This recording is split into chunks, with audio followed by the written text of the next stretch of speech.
اور سب سے پہلے آپ کو بتائیں گے ملک کا بڑا حصہ مونسون کی شدید بارشوں کی لپیٹ میں ہے۔ کئی علاقوں میں طوفانی برسات انسانی جانیں نگلنے لگی۔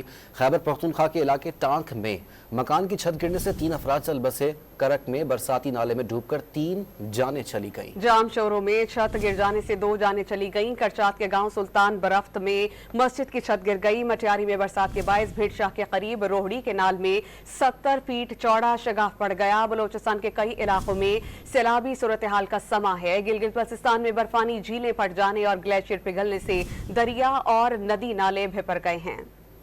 ملک کے مختلف علاقوں میں مونسون سیزن تباہی مچانے لگا۔ خیبر پختونخوا کے علاقے ٹانک میں بارشوں کے دوران مکان کی چھت گرنے سے 3 افراد موت کے منہ میں جا پہنچے، 3 زخمی ہو گئے۔ درجنوں مویشی بھی ملبے تلے دب گئے۔ کرک کے علاقے احمد بابا خیل میں 2 افراد برساتی نالے میں ڈوب گئے، ایک کی لاش نکال لی گئی جبکہ دوسرے کی تلاش جاری ہے۔ کرک ہی کے علاقے تخت نصرتی میں 2 افراد برساتی نالے میں ڈوب کر چل بسے۔ مانسرا کا موہنڈری پل بہہ جانے سے وادی کاغان کا زمینی رابطہ چھٹے روز بھی بحال نہ ہو سکا۔ دریائے کنہار میں پانی کا بہاؤ رکنے سے بننے والی جھیل بدستور خطرہ بنی ہوئی ہے۔ بلوچستان کے علاقے سبی، لسبیلا، کلات، مستونگ، خوزدار، کوہلو اور سنجاوی میں موسلادھار بارشوں کے باعث سیلابی صورتحال برقرار ہے۔ گزشتہ 24 گھنٹوں کے دوران مختلف واقعات میں خاتون جاں بحق اور 3 افراد زخمی ہو گئے۔ سندھ میں جامشور کی تحصیل تھانہ بلا خان میں تیز بارش کے دوران چھت گرنے سے 2 جانیں چلی گئیں۔ کرچات کے گاؤں سلطان برفت میں مسجد کی چھت گر گئی۔ مٹیاری میں برسات کے باعث بھٹشا کے قریب روہڑی کینال میں 70 فٹ چوڑا شگاف پڑ گیا، جس سے نہر کا پانی مختلف دیہات میں داخل ہو گیا اور وسیع اراضی پر فصلیں زیر آب آ گئیں۔